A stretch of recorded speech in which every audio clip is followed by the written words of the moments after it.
Amis auditeurs de Soleil FM, bonjour.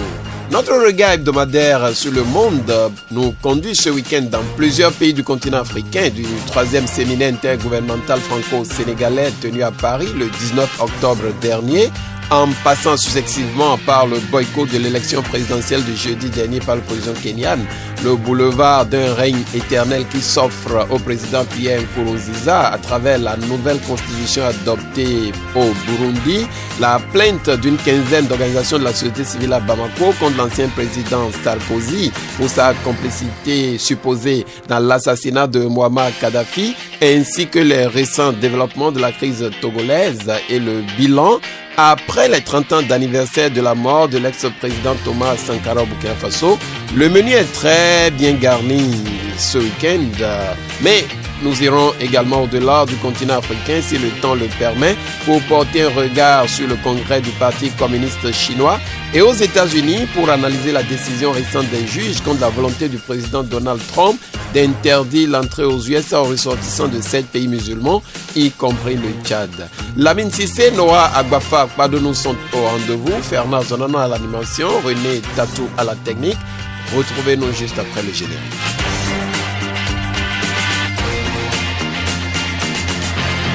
Padonou Noah Agbafa, bonjour. Bonjour Fernand. Les kamikazes envahisseurs de Soleil FM n'ont pas bougé d'un iota. Au contraire, ils se sont aménagés davantage de confort sur la 106 FM pour y faire leur lit. Pendant ce temps, la HAC, la Haute Autorité de l'Audiovisuel et de la Communication, se fait toujours désirer comme la plus belle demoiselle du siècle. Peut-on finalement conclure à une expédition punitive des mains insoupçonnées contre Soleil FM? C'est véritablement trop peu dit quand on se met à utiliser tes mots, parce que c'est au-delà d'une expédition punitive. C'est carrément un acte suicidaire c'est un acte suicidaire qui est prononcé contre Soleil FM. Alors, je vous dis, je viens de faire l'expérience tout à l'heure en venant à Cotonou, je suis parti de Porto-Novo. Soleil FM émettait clairement 5 sur 5. Depuis ma maison, dans les confins d'Adjara là-bas, jusqu'au pont péage. Au péage, dès que j'ai traversé le péage, environ 5-10 minutes après, plus de Soleil FM.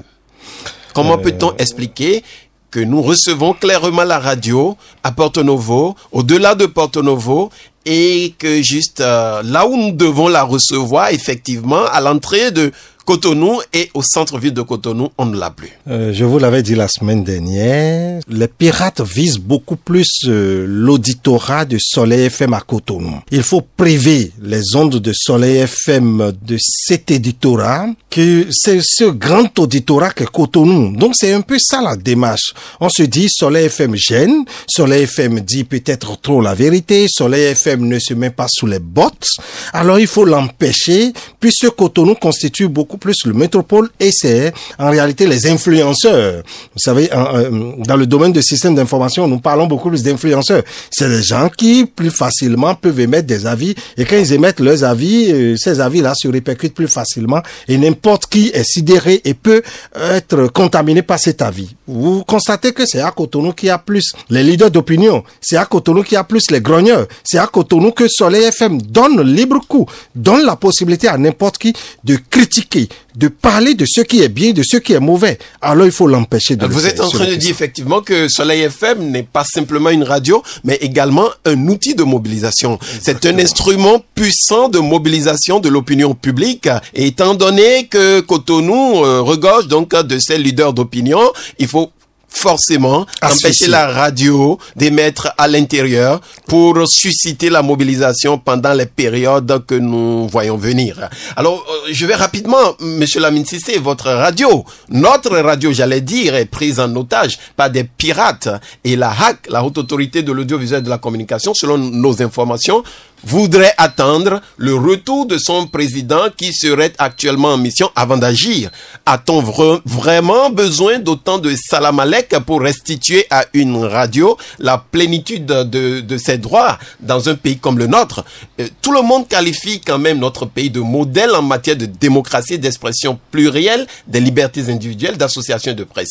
Et le grand risque, monsieur Lamine Cissé, c'est que Reporters sans frontières pourrait se saisir de ce dossier dans les prochaines semaines, les prochains mois, les prochaines années, pour épingler notre pays et nous déclasser sur l'échelle des meilleurs élèves en matière de liberté de presse. Selon vous, qu'est-ce qui peut expliquer ce comportement? Pourquoi veut-on régresser coûte que coûte?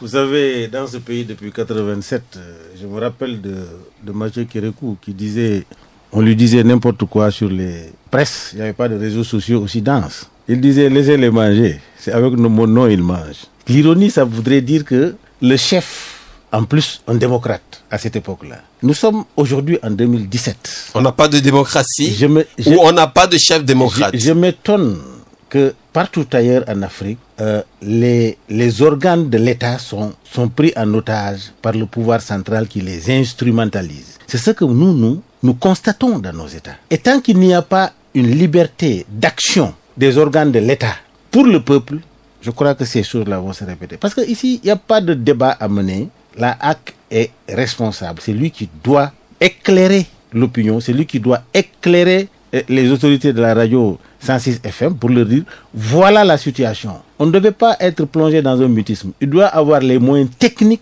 dès les 24 heures de déceler la situation qui se passe. Alors vous êtes en train de nous dire que les luttes des syndicats, des associations et même du peuple au cours des années 60-70 pour conquérir ces libertés ont été vaines. Non, je dis en tant qu'expérimenté, moi je travaille avec le président Mathieu Kérékou. Qui était un démocrate, vous l'avez dit. On n'a pas le sentiment que ceux qui nous dirigent sont des démocrates. Je ne parle même pas du Bénin, mais je parle d'une manière générale. Nous avons des dictatures déguisées en démocrates. Parce que quand vous voyez les actions, l'implication de l'État dans la justice, l'implication de l'État au niveau des parlements, l'implication de l'État dans les organes décentralisés de l'État, la manière dont c'est instrumentalisé, que ce soit au Bénin, que ce soit au Sénégal, que ce soit partout ailleurs, mais c'est dommage que le peuple est pris en otage. Alors, un dernier mot là-dessus rapidement avant qu'on avance parce que nous continuons d'observer la situation. Monsieur Padonou Abafa, Reporters sans frontières nous observe et cette situation pourrait nous desservir.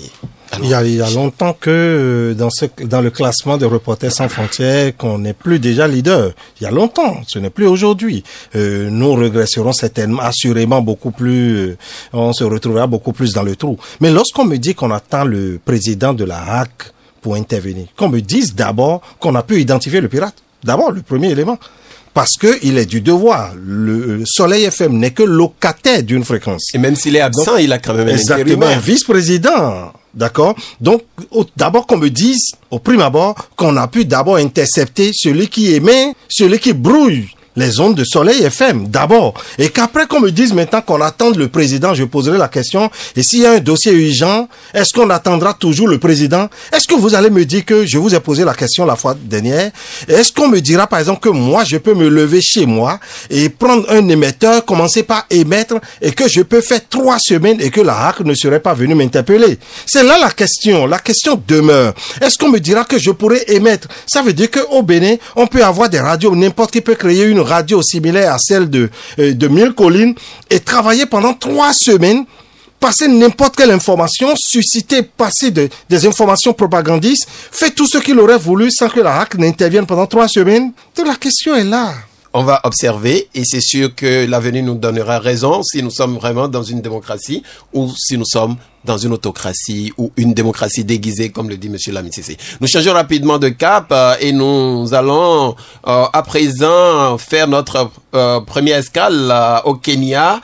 Kenya, où le bilan des violences en marge de l'élection présidentielle du jeudi 26 octobre dernier s'élève à au moins 4 morts, selon les sources hospitalières et policières. Et dans plusieurs comtés touchés par de violents affrontements entre des partisans de l'opposition et de la police, le scrutin a été reporté. Monsieur Lamine Cissé, voilà un pays que nous avons sur ce plateau applaudi après la décision de la Cour constitutionnelle qui a demandé simplement l'annulation pure et simple des résultats du scrutin précédent. Mais aujourd'hui, au vu des récents développements, au vu du boycott de l'élection du jeudi dernier par l'opposition, à quoi peut-on s'attendre concrètement? Non, mais c'est ça. C'est-à-dire que c'est l'opposition, le rôle de l'opposition toujours en Afrique. L'opposition n'est jamais satisfaite. Mais la Cour constitutionnelle pouvait valider tout tranquillement le résultat du premier tour. Il allait faire quoi? Il allait prendre la rue. Et vous avez une institution qui a pris le courage à deux mains pour dire, voilà, c'est irrégulier, il faut reprendre. Mais il faut encourager cela. C'est pourquoi j'ai dit, je tiens l'opposition ici, irresponsable. Et maintenant, c'est après que vous allez faire des exigences.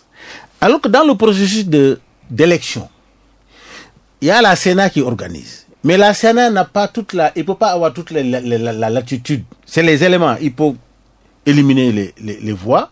C'est les éléments qu'il peut envoyer à la Cour. La Cour, c'est lui qui a la latitude de revoir, pièce par pièce, d'éliminer ou d'invalider. C'est ce qui s'est passé. Alors, le résultat, c'est-à-dire que le travail de la Cour ne doit pas frapper automatiquement la Sénat pour dire que la Sénat est partiale. Non. Moi, je crois qu'il devait aller au deuxième tour pour imprimer ce modèle. Tu sais, le modèle que la Cour constitutionnelle, ils sont en train de biaiser cela maintenant. C'est foutu en l'air. C'est un modèle africain sur lequel on pouvait s'inspirer. Oui. Parce que être opposant n'est pas d'être ennemi. Il faut voir la stabilité sociale et politique du pays. C'est plus important que, n'est-ce pas, son propre ego. Vous avez tout à fait raison. Et d'ailleurs, pardonnons Noah Bafa, Raila Odinga, à la veille du scrutin du jeudi, avait appelé ses partisans à ne pas aller voter et à rester chez eux ou à participer à des prières collectives à l'écart des bureaux de vote. Il ne les a pas incités à la violence. Mais certains d'entre eux, certains de ses partisans ont passé outre l'appel de leur leader et ont érigé des barricades dès les premières heures de la journée du jeudi. Alors, ça veut dire déjà que les signes avant-coureurs d'une situation vraiment incontrôlable, incontrôlée s'annoncent déjà et s'observent déjà sur le terrain. Comment pensez-vous que cette situation peut se terminer dans les semaines à venir? Puisque déjà, l'élection a été boycottée, il y a eu des violences le jour même de l'élection. Après l'élection, qu'est-ce qui pourrait se passer? Lorsqu'on jette un regard sur l'élection, sur ce qui s'est passé au Kenya, j'avoue que je me suis étonné un tout petit peu de la position de M. Sissi par rapport à cette élection. C'est une élection où le président sortant a eu 54%, Raila Odinga a eu 44%, et la Cour constitutionnelle même a constaté des irrégularités. Oui. Et a demandé à ce que l'élection soit reportée plus tard. Et Raila Odinga dit, si tel est le cas, vous avez constaté avec moi qu'il y a eu irrégularité, alors si tel est le cas, moi je produis un mémorandum. Ce que l'opposition a produit au Kenya, et il a dit, écoutez, il y a un certain nombre de personnes qui sont totalement malhonnêtes dans la commission électorale. Oui, alors absolument. Il va falloir, et il faut faire des enquêtes. Il faut réformer la commission électorale. Ce que la Cour constitutionnelle n'a pas accédé à cela. Mais pourtant, depuis septembre, rappelons-le, depuis septembre, l'opposition a fait clairement connaître sa position. D'ici la commission, vous avez constaté qu'il y a irrégularité. Comment vous pouvez garder cette même commission et demander à cette commission d'aller aux élections? Nous allons dénoncer ceci. Nous avons dénoncé nommément telle personne et nous avons demandé à ce qu'on fasse des enquêtes sur telle autre personne. Mais toutes ces revendications n'ont pas trouvé satisfaction. De telle sorte que de l'autre côté, l'autre dit, si tel est le cas, si je vais encore aux élections, je perdrai toujours. Vous soupçonnez un jeu entre la Cour constitutionnelle mais c'est suffisamment clair. Mais vous constatez que c'est suffisamment clair. Lorsqu'on a fait, par exemple, cette élection, vous avez constaté, le président de la commission a tweeté ce matin. Pendant qu'on disait hier qu'il y a 43% de taux de participation, il a tweeté ce matin pour dire que c'est plutôt 33% de taux de participation. Avec un raz de marée, d'ailleurs, du président sortant. Exact, 98%. Oui. 98%. Il a été plébiscité aujourd'hui à 98%. Vous constatez, lorsque le jeu n'est pas clair, le jeu n'est pas juste, le jeu n'est pas équitable, n'accusons pas l'opposition. Généralement, en Afrique, c'est un peu comme ça, les présidents sortants organisent les élections. Les présidents sortants font souvent de tripatouillage. Monsieur Lamine Sissé, le jeu n'est pas clair, le jeu n'est pas juste, le jeu n'est pas transparent. Alors, il y a donc, dès le départ, dès l'entame de cette situation, de cet épisode, il y a donc une manœuvre à peine insoupçonnée de la commission, de la Cour constitutionnelle. La Cour constitutionnelle constitutionnelle a certes invalidé cette élection, mais c'est pour bien se rattraper après et faire passer son pourquoi, candidat. Pourquoi vous soupçonnez maintenant la Cour constitutionnelle? C'est-à-dire que les actes, non, monsieur Lamiti. non, quel acte? Apparemment, il a les invalidé actes. une élection, il n'est pas tenu. Oui. S'il valorise, vous allez faire quoi? Oui, si la Cour constitutionnelle non, n'invalidait pas... attendez, je viens. Monsieur Lamiti, c'est à la parole. Monsieur Lamiti, c'est à la parole. Monsieur Non, Lamiti, c'est à la parole. c'est lui qui est en train de soupçonner la Cour Je constitutionnelle. ne soupçonne pas la Cour. Alors, donc, Je dis, moi, c'est que je suis en est-ce train qu'on de dire... pourrait éventuellement, Moi, je suis voir homme politique. une manœuvre Sur le plateau obscure là, entre la Cour sur le constitutionnelle plateau et le là, pouvoir? je suis homme politique, moi. Oui, je suis dans l'action politique depuis l'âge de 17 ans. Oui. Je parle en tant qu'expérience. Prononcez-vous en tant que politique, monsieur Lamiti. Voilà, en tant que politique, je dis, vous savez, on parle du Kenya. Oui. Il y a les Chebab, il y a le problème d'insécurité. Il faut prendre le Kenya dans son contexte. C'est pourquoi j'ai dit, il y va de la responsabilité des hommes politiques. Le contexte Kenya est très dangereux. Et vous allez aux élections pour la première fois en Afrique, saluer. Moi, je n'ai pas vu en Afrique où la Cour constitutionnelle va invalider une élection que la Sénat a menée.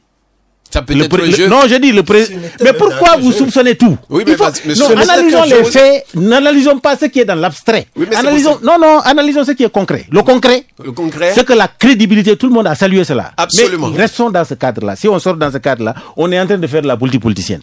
Faisons la politique concrète. Monsieur Lamiti, la question aujourd'hui, c'est pourquoi est-ce que la Cour constitutionnelle, après avoir invalidé ces élections, sur des preuves concrètes d'irrégularité, n'a pas accédé aux réformes souhaitées par l'opposition. Non. L'opposition n'a pas à imposer quoi que ce soit à une institution de la République. C'est ça. Il faut de l'ordre. Demain, si on réforme la Sénat, il va dire je veux qu'on vous réforme l'autre. Parce que l'éternel insatisfait. Moi, si j'étais à la place de l'opposant, je fais confiance à la Cour constitutionnelle. Parce que je sais que le processus électoral n'est pas que dans la main de la Sénat. C'est dans la main de la Cour constitutionnelle qui peut constater toujours les irrégularités, mais je te fais confiance. Je vais, et le peuple va se lever comme un sentinelle pour aller aux élections apaisées. Non, laissez-moi terminer. C'est-à-dire que vous mettez, je suis en train de dire, maintenant, sa position là, ça lui a apporté quoi? Le gars va être élu. Le problème est où maintenant? Mais avec un pays ingérable. Qui t'a dit ingérable? Qui est responsable de ce pays ingérable-là? J'ai dit, il faut situer les responsables. L'opposant ne veut pas dire que l'opposant est toujours victime. Le monsieur là qui est au pouvoir, il a des partisans.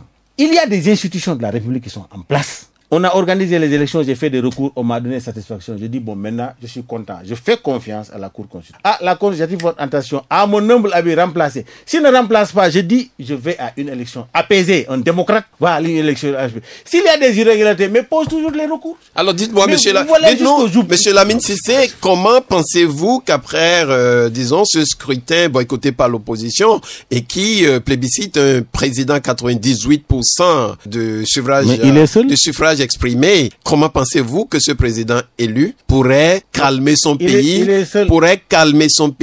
et ramener tout le monde à la table de discussion pour travailler et continuer à développer le Kenya? C'est ce que je suis en train de vous dire. Oui. Analysons cette démocratie elle-même, elle est conventionnelle, cette démocratie-là. C'est vous qui le dites. Mais elle est conventionnelle, j'ai toujours donné la démocratie, si j'ai 51%. L'autre à 49%. Je suis le président de tout le monde. Oui. Et même si dans 14 millions de personnes, il y a 3 millions seulement qui ont voté. Mais je deviens le président de tous les gens qui ont voté, tous les gens qui n'ont pas voté. Il y a un minimum, acceptable dans cette convention démocratique. Allons dans cette convention démocratique. Nous ne sommes pas à l'heure de la démocratie populaire. Nous sommes dans la démocratie conventionnelle, comme les Blancs nous l'ont amené. Avec des institutions, avec le minimum, on dit tu es le président de la République. C'est ce que nous avons en Afrique. Donc, je voudrais que, quand on analyse la situation démocratique d'un pays et qu'on voit le contexte trouble social de ce pays-là, le Kenya est un pays très fragile et très en danger. Merci, monsieur Lamiti. Voilà. Pardonnez-nous, Abafa, comment pensez-vous que le Kenya pourrait retrouver la paix après cette situation explosive, qui demeure toujours explosive d'ailleurs? Les Chebab sont là. Vous rappelez les élections passées. Vous rappelez les élections passées au Kenya. C'est des centaines, je ne dirais pas milliers de morts. Oui, monsieur Cissé vient d'ajouter d'ailleurs la variable des Chebab. C'est d'ailleurs ça, c'est ça qui a poussé la Cour constitutionnelle à calmer le jeu au départ. C'est un peu ce que moi je lis. Cela a permis, la Cour constitutionnelle dit, si je proclame Kenyatta élu tout de suite, il y aura ressurgence encore de tout ce qui aura comme trouble. Alors je proclame d'abord. C'est un peu ça. C'est pas la motivation. C'est ça. Parce que c'est irrégulier. C'est tout. C'est irrégulier. Mais c'est tout. Mais aujourd'hui, nous Ils vont pas constatons chercher. qu'il n'y a aucune mesure de correction de ces irrégularités avant qu'on ne fasse le second tour. Et vous aurez voulu que l'opposition Et accepte. invalider les résultats, ça ne suffit pas. Monsieur Et Lamine invalider. Cissé, pardon, Et nous- invalider, je suis d'accord, mais quand on invalide, il faut pardonne-nous, corriger. Rafa, la parole. Il faut corriger les irrégularités. Oui. Ici, on n'a pas corrigé les irrégularités. Et vous voulez que l'opposition aille encore à ce sacrifice. Mais ce n'est pas possible. L'opposition dit, écoutez, vous-même, vous avez constaté les irrégularités. Et vous avez demandé à ce qu'on fasse un autre tour. Alors, selon vous, Mais quelle vous ne est, pouvez pas selon laisser vous- la situation selon vous, alors quelle est dans la cette porte de condition. sortie? Porte de sortie, ça va se passer encore comme la fois prochaine. Comme ça s'était passé l'année dernière. Kenyatta aura le temps de dire, venez, nous allons discuter. Il fera du dilatoire, le temps d'asseoir totalement son pouvoir. Et ça continue. Simple. Raila Odinga ne sera jamais président au Kenya. Vous constatez, ça fait la 4e fois que Raila Odinga vient. Il était là en 1997. Il était là en 2007. Donc, il ne sera pas président. Enfin, du moins, pour tout de suite, il n'y sera pas. Opposition à vie. Opposition à vie. Ceux qui sont au pouvoir font souvent du dilatoire. Vous voyez, il capote. Merci bien. Il l'avait dit tout à l'heure. Les institutions sont souvent dans la main de celui qui est au pouvoir. Il les manipule comme il veut. C'est un peu ça ce qui s'est passé. Mais le Merci, Kenya, c'est pardon. différent, Nous changeons de pays. Nous sommes actuellement au Burundi. Burundi, où le Conseil des ministres a adopté mardi 24 octobre dernier, au cours d'une réunion extraordinaire, un projet de révision constitutionnelle qui devrait remanier de fond, dit-on, de fond en comble, ce texte fondamental et permettre au président Nkurunziza, une fois adopté par référendum, de briguer un 4e mandat en 2020. Cela n'est pas une surprise, même si cette décision n'a pas encore été rendue publique officiellement en raison d'un calendrier chargé. Le projet était dans les tuyaux depuis plus de 6 mois et la fin du dialogue interne, une sorte de consultation populaire organisée en l'absence de la quasi-totalité des forces d'opposition et de la société civile indépendante qui ont fui en exil. Monsieur Lamine Cissé, c'est un coup d'État. Non, ça, c'est la catastrophe. Là, il trouve que c'est Non, c'est la catastrophe. Parce que, en fait, C'est un coup d'État. C'est une violation des accords. Non. C'est une violation des accords d'Arusha de 2000. Ah oui, c'est Une sûr. violation flagrante. Dans son esprit. Et dans sa d'ailleurs, vision. tous les accords d'Arusha sont sortis du nouveau test. Alors, sont mais rayés du nouveau test. C'est pas possible. Le consensus qui est autour de la Constitution, vous finissez à terme de votre mandat, vous voulez réviser, c'est-à-dire que vous réveillez les vieux démons. Alors moi je dis ça, vraiment personne, aucun démocrate ne peut. Le président Nkurunziza, très intelligent, il ne s'est pas permis simplement de préparer et de ficeler son coup d'État. Il a pris le soin aussi de sortie de la Cour pénale internationale. La décision était annoncée depuis 1 an et ça prend effet à compter de ce jour. Jour pour jour. Oui. Monsieur Padono. Vous avez dit que Nkurunziza restera au pouvoir jusqu'en 2020, mais non. Et même au-delà. Faites correctement le calcul, il se retrouve jusqu'en 2041. Président à vie. Président jusqu'en 2041, puisque aujourd'hui on dit tout est reboloté. C'est maintenant que le Burundi fera la première élection avec cette constitution et maintenant le mandat n'est plus de 5 ans, le mandat est maintenant de 7 ans. Donc il se retrouve pratiquement en 2041. Alors là, nous sommes Vous dans vous rendez quelle compte? forme de démocratie, monsieur Lamine Cissé? Non, ça là. Vous comprenez? C'est pourquoi. Observez ce qui s'est passé la fois dernière, Oui. où il y a eu énormément de coups de feu, il y a eu même un coup d'État. Oui. Mais il a su progressivement les amener à un dialogue et ils ont pris un certain nombre de mesures. Il revient chez lui, ayant déjà la majorité au Parlement, dans ces 2 parlements. Il a eu maintenant le temps, subrepticement, d'envoyer tout simplement un test. Et maintenant, le test a été adopté. Il est sûr qu'en février, il fera un référendum. Il aura encore 98%. Et sa constitution va passer. C'est la mode maintenant. C'est un peu ça. Le Burundi Pour les auditeurs. est sur la pente dangereuse, Oui, mais la non, descente pour les aux auditeurs, enfers. il faut qu'ils comprennent pourquoi nous avons cette position. Oui. Parce que le Burundi, pendant très longtemps, est basculé dans la violence de masse, les massacres ethniques. Ils ont éliminé combien de présidents, assassinats, des personnalités. On parle de Rwagasore et Jandan Doumbé, Ndadaye, etc. Ils ont été assassinés, tous ces gens-là. Oui. Donc c'était la catastrophe. C'est ce qui a amené l'accord d'Arusha, qui a stabilisé, amené un consensus autour, n'est-ce pas, de la Constitution. Aujourd'hui, si le président a des velléités dictatoriales, mais c'est-à-dire qu'il ternit l'image même de l'Afrique. Absolument. Il faut qu'on aille vers les consensus forts. Mais on est avec vous toujours, monsieur Lamine Cissé. La communauté internationale ne réagit pas. Comment ça? Oui, Voilà. après l'adoption de ce fameux test, il n'y a pas eu de réaction de la communauté internationale. pour dénoncer ce diktat, ce coup d'État. Quand vous parlez de la communauté internationale, parlons de l'Union africaine d'abord. Ouais. Moi, on attend peut-être que les voix vont se lever. Ils vont attendre que quand ça va commencer à tirer de gauche à droite, c'est en ce moment ils vont se lever pour essayer de régler le problème. Troisième escale, Monsieur Lamine Cissé, nous allons tout droit chez vous au Sénégal. Troisième séminaire intergouvernemental franco-sénégalais à Matignon, c'est du nouveau, Monsieur Lamine Cissé. Et 4 feuilles de route pour la suite des relations bilatérales entre la France et le Sénégal. Comment comprenez-vous que tout un gouvernement élu démocratiquement et un président à sa tête, un président qui a prêté serment, décide de transporter toute sa troupe comme un bétail et aller les saborder, disons, à l'hôtel d'un gouvernement frère et ami, ou je ne sais pas comment les qualifier, ou colonial. Monsieur Lamine Cissé. Je salue ton panafricanisme. Je vous retrouve les mots là même un peu très petits pour qualifier ce qui s'est passé. Parce que sur le plateau, je vous ai toujours dit que jamais on n'a eu la gouvernance Macky Sall au Sénégal. Nous savons que Senghor était un poète, qui était un Français, etc. Il n'avait aucune ambition. Il est venu pour perpétuer, c'était la gouvernance coloniale. Mais quand Wade est venu, il a dit non, ça s'arrête là. Il a tué les intérêts impérialistes de la France au Sénégal. Et quand Macky est venu par ces impérialistes, il a ramené tout ce que Wade avait mis hors d'état de nuire. Et mais ça se comprend largement.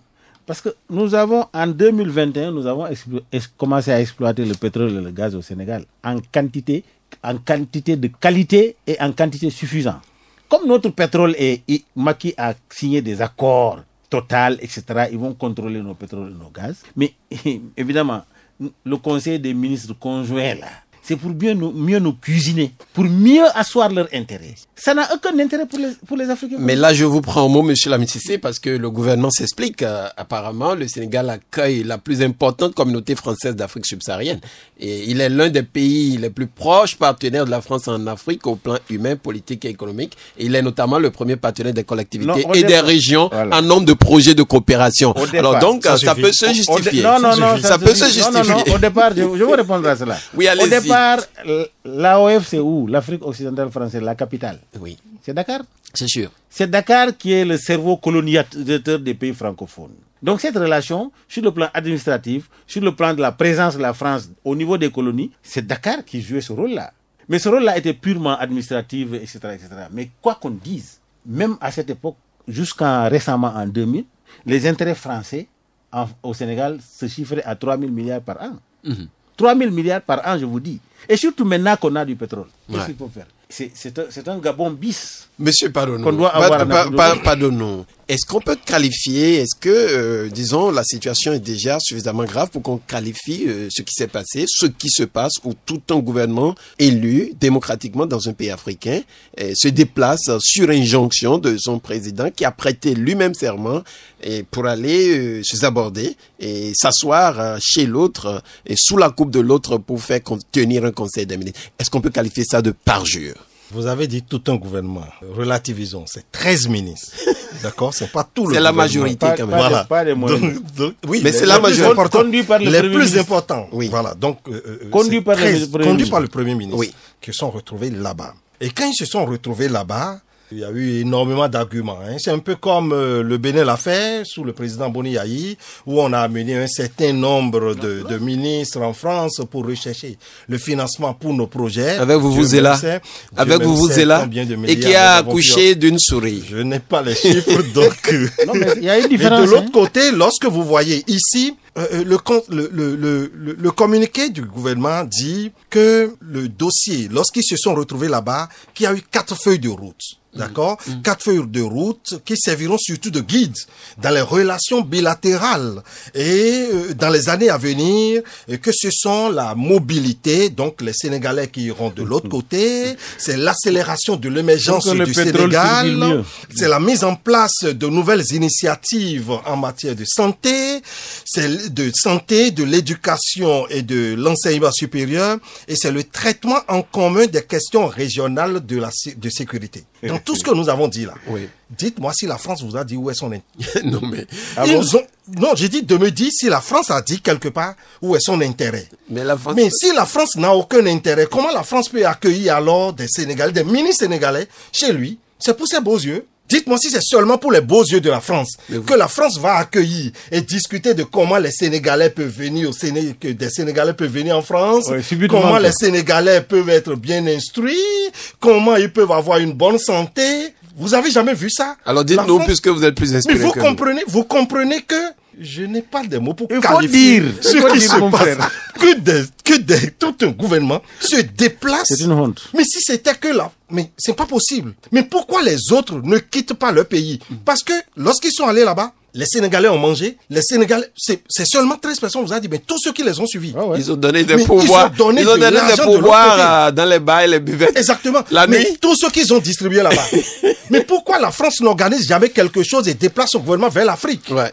Nous devons nous poser la question. Est-ce que c'est parce que la France a plus de moyens que nous? Mais non. C'est parce que la France surfe sur nous nos richesses. Non, c'est différent. Il a raison. C'est pas possible. J'abonde un peu en une seconde. Je voudrais dire que quand le PC, le plan Sénégal émergent, le président est allé présenter ça aux bailleurs, aux institutions en France. Ça, c'est normal. Mais ça, c'est pas le même cadre. C'est comme Yaïboni a un projet, ou bien le PGA2, on veut aller présenter ça aux bailleurs. C'est tout à fait normal. C'est normal. Pour chercher le financement. Mais ça, c'est un conseil des ministres conjoint. Oui. Et qui sortent des accords tout à l'heure là. C'est comme si aujourd'hui les Sénégalais sont des super hommes, quoi. C'est l'intérêt, les accords qui ont été signés. Et ils préparent l'opinion, les Sénégalais, à accepter cela. Nous n'allons pas l'accepter. Très bien, nous n'allons pas l'accepter. C'est pas vous. Il dit non. C'est pas vous qui décidez. Non. Heureusement, c'est nous les Africains, parce que quand on parle du Sénégal, c'est de l'Afrique. Très bien, l'Afrique ne va pas l'accepter. Nous poursuivrons. Prochaine escale au Togo, Michel Amisissé. Togo, où le pays traverse une crise politique depuis un peu plus de 2 mois maintenant, avec des manifestations quasi quotidiennes, quasi hebdomadaires de l'opposition. Celles des 17 et 18 octobre ont fait apparaître de nouveaux acteurs. On en a parlé sur ce plateau d'ailleurs la semaine écoulée, dont l'existence inquiète la communauté internationale. On parle de plus en plus des groupes d'autodéfense, communément appelés des milices. Le gouvernement a interdit toute manifestation publique, surtout en semaine. Alors, aux dernières nouvelles, on a appris aussi qu'il y a une réunion de 5 chefs d'État de la CEDEAO qui s'est tenue à Niamey, où la question a été abordée en marge des discussions sur les réflexions sur l'adoption d'une monnaie unique régionale. Et concrètement, avec la déclaration du président Alassane Ouattara à l'issue donc de ce sommet à 5 des chefs d'État, apparemment la tension ne s'est pas apaisée à Lomé parce que d'aucuns estiment que Alassane Ouattara a pris parti.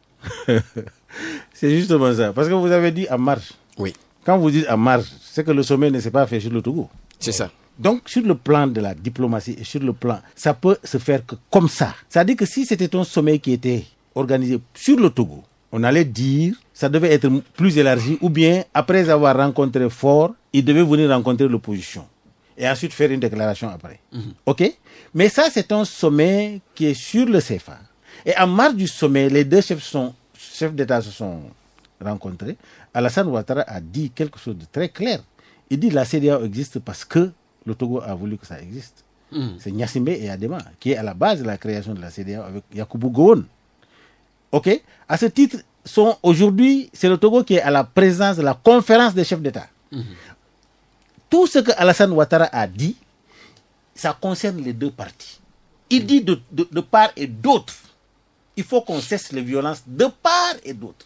Sa communication est une communication apaisée, au contraire, qui va dans le sens même du règlement des conflits.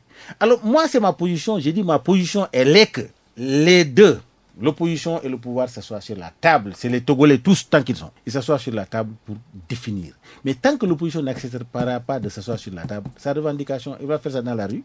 Moi, je ne suis pas pour qu'on fasse des revendications dans la rue. Pardonnez-nous, Noah Bafar, au cœur de la crise, s'il faut le rappeler, il y a le rejet par la coalition de l'opposition du projet de la coalition de l'opposition, disais-je, donc du projet de modification constitutionnelle du gouvernement sur la limitation des mandats présidentiels. Et les détracteurs du pouvoir, justement, soulignent que cette limitation n'est pas rétroactive, puisque ça permettrait à Faure Gnassingbé, élu en 2005, de se représenter en 2020, puis en 2025. Et du côté de la déclaration au travers de la déclaration de Alassane Ouattara, on a compris également que le président ivoirien a compris et a fait ressortir 2 principaux points devant faire l'objet de modifications, notamment la modification à 2 mandats présidentiels et une élection présidentielle à 2 tours. Alors, est-ce que il est possible de concilier un jour les points de vue de l'opposition ou les attentes de l'opposition et celles du pouvoir dans ce projet de réforme constitutionnelle? J'avoue que Alassane Ouattara n'a rien dit de nouveau. Il n'a rien dit de nouveau. Il demande à ce que les deux s'asseyent, qu'il a condamné la violence pourrait provenir des deux camps. Il a demandé à ce que les deux mandats soient retenus et qu'il y ait deux tours. Mais juste là, c'est ce qui est fait. Mais Faure pourquoi a déjà prononcé. Faure encore, ce qu'il a dit, oui. c'est déjà ce que Faure a accepté. Et comment expliquez-vous que cette déclaration fâche l'opposition davantage? Cette opposition, parce que c'est Ouattara. Parce qu'il ne faut pas oublier que Ouattara est l'un des parrains de Faure. Donc, ce n'est que ça. Comment vous l'expliquez? On a vu les élections. Comment vous l'expliquez? Oui, je dis, oui. Cela fâche l'opposition. Je terminerai pour revenir à ce que vous dites. Oui. L'opposition, Faure a déjà accepté qu'il y ait deux tours. Faure a déjà accepté l'élection concédée aujourd'hui à la diaspora. Faure a déjà accepté qu'on aura deux mandats. Mais l'opposition dit que cela ne doit pas être... Cela doit être rétroactif. Ça veut dire quoi? Que Faure finit alors son mandat très prochainement. Lorsque 2 ans ou 3 ans, je ne sais plus. Ça veut dire qu'il a fini les deux tours dont nous avons parlé. Mais Faure dit non. Si on prend cette condition, ça veut dire qu'on remet un peu comme Nkurunziza le fait au Burundi. Ça veut dire qu'on ramène tout à zéro et moi-même je peux me présenter. Ce n'est que là la pomme de discorde. Donc, Ouattara n'a rien dit de nouveau.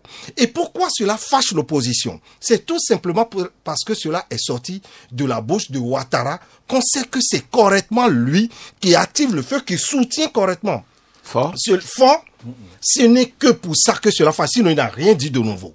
Alors, monsieur Lamississé, revenons donc à la démarche de négociation dans cette crise. Apparemment, on a le sentiment que Faure est un peu plus chuchoté, je vais dire, beaucoup plus soutenu par ses pairs que l'opposition. Pourquoi le groupe A5 des chefs d'État de la CEDEAO n'a pas pris l'initiative de rencontrer l'opposition, les représentants de l'opposition togolaise après ce sommet à 5 à Niamey? Parce qu'ils n'ont pas été mandatés par la CEDEAO pour aller discuter à Niamey de... C'est en marge du sommet. Et ils peuvent prendre l'initiative. Non. Mais ils peuvent prendre l'initiative. Non, c'est la CEDEAO qui prend l'initiative. Ça, c'est la CEDEAO qui prend l'initiative. Ce que je voudrais dire est que il faut qu'on soit des démocrates. La CEDEAO qui est confondue aujourd'hui avec le président Faure, l'un des protagonistes de cette crise. Mais confondue comment? C'est-à-dire qu'il faut qu'on soit démocrate. Quand on accepte d'être démocrate, il faut jouer le jeu de la démocratie. Aujourd'hui, la constitution togolaise, c'est que c'est à un mandat, un tour, illimité. C'est ce qui est là-bas aujourd'hui. Et maintenant, si vous voulez qu'on change la constitution, il n'y a pas une instance internationale qui dira à Faure, il faut modifier la constitution et toi-même, tu ne te représenteras pas. C'est antidémocratique. Ce que je demande à l'opposition, c'est d'exiger la transparence des urnes. C'est ça qui est mon problème, moi. Pour que celui qui va être élu, que ce soit sincèrement l'expression du peuple togolais. C'est sur cela que si l'opposition dit qu'il est majoritaire au Togo, tous les Togolais sont avec eux. Mais ils n'ont qu'à aller à la table de négociation, amener à 2 tours et se réunir, essayer de faire de telle sorte que l'élection soit transparente et claire. Vous savez, je vais vous dire une chose. En Côte d'Ivoire, Gbagbo a fait 10 ans sans élection. Parce que le premier mandat, c'était un coup d'État. Il a fait 10 ans sans élection. Ils ont modifié la constitution. Il est venu encore se présenter. On ne l'a pas dit, tu as fait 2 mandats, c'est fini. Tu t'arrêtes. On ne l'a pas dit. C'est-à-dire qu'il y a un moment où, s'il faut aller vers la réconciliation et amener la paix et la stabilité dans le pays, il faut que l'opposition renonce à son ego. On ne peut pas dire à un chef d'État qui, d'abord, a sorti le Togo dans la main de ses officiers qui contrôlaient le président Eyadema. Dans sa main de ses officiers dont Pacha, son frère, était complice, qui contrôlait ces officiers-là. Il est venu avec son courage, il les a mis tous à la retraite. Il a amené des jeunes militaires diplômés compétents. Il a amené des cadres compétents. Il a dit il faut qu'on ait une république. Aujourd'hui, si Faure n'est pas président, l'opposition peut gouverner aujourd'hui. Mais 15 ans en arrière, il n'y a aucune opposition qui peut s'asseoir. On va te tuer. Ils vont te zigouiller. Monsieur, pardonne-moi, Bafa, restons dans la logique de la démarche de négociation. Il y a des questions quand même que le processus de médiation que suscite ce processus de médiation, notamment la question des médiateurs que l'opposition recuse. Et par exemple, Tikpi à Tchadam a déclaré sur une radio de la place pendant la semaine dernière, qui n'a pas pu rencontrer le président Patrice Talon, mais qui le remercie de sa démarche. Alors, comment pouvez-vous comprendre que depuis plusieurs jours, plusieurs semaines, les médiateurs qui sont désignés n'ont pas pu rencontrer ces représentants, ces leaders de l'opposition. Et tant qu'on ne va pas rencontrer ces leaders de l'opposition, la question reste entière. Vous savez, ce que nous avons en Afrique comme institution, tout à l'heure, M. Cissé le disait, c'est lorsqu'il y a feu qu'ils viennent. Vous voyez, sans même avoir rencontré une fois cette opposition, l'Union africaine, la CEDEAO, avait déjà fait sortir un communiqué pour soutenir fort. Comment ça? Il a dit quoi?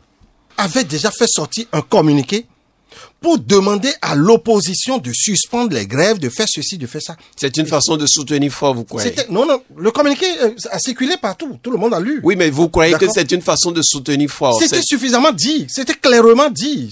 Le soutien était franc. C'est-à-dire? Le soutien était franc. Les auditeurs veulent savoir aussi. D'accord. Et de telle sorte qu'aujourd'hui, l'opposition recuse alors se désigner par ses institutions. Le soutien par quoi? Pardon, j'ai dit un communiqué. Ouais, le soutien est où dans le communiqué? Je veux savoir. Nous n'avons pas le communiqué ici. Alors très bien. Si vous voulez, je vous fournis le communiqué. Vous estimez donc que ce communiqué... C'est pour cela qu'aujourd'hui... Ils ne vont pas comprendre le soutien est à quel niveau.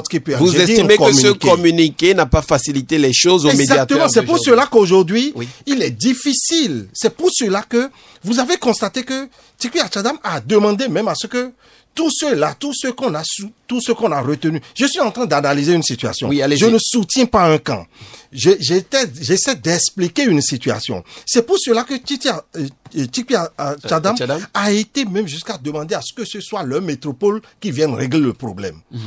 C'est vrai que c'est à condamner, parce que si les Togolais eux-mêmes n'arrivent pas à régler, mais pourquoi demander à quelqu'un d'autre de dehors de venir, encore que il y a déjà d'abord des présidents africains qui ont cherché à régler, vous refusez et vous voulez, c'est à condamner. Mais j'estime quand même que pourquoi cet état de fait, c'est tout simplement parce que la démarche de la CEDEAO et la démarche de l'Union africaine était une démarche totalement biaisée. Très bien. Nous allons changer de sujet, monsieur Lamine Cissé, à Bamako. J'ai l'impression que c'est une désinformation. S'il avait amené les éléments... Oui, en 30 secondes, allez-y rapidement, avant qu'on change de sujet. Les éléments qui prouvent que c'est biaisé, je serais très content.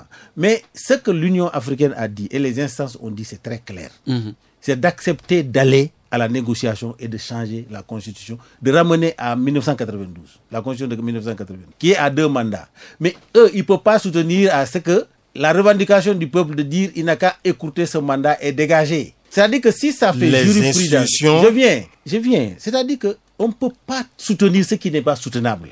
Tu ne peux pas dire à un chef d'État que le peuple togolais n'existe pas. Laissez les peuples togolais aller aux urnes et élire leur président. On va changer rapidement de sujet parce que cette émission tire à sa fin. Mais on va parler rapidement donc d'une situation, un événement qui s'est produit à Bamako le 13 octobre dernier. Monsieur Lamine Cissé, je reste avec vous. Que peut bien espérer ces organisations de la société civile, cette coalition de 16 organisations de la société civile panafricaine qui a déposé une plainte contre l'ancien président français Nicolas Sarkozy.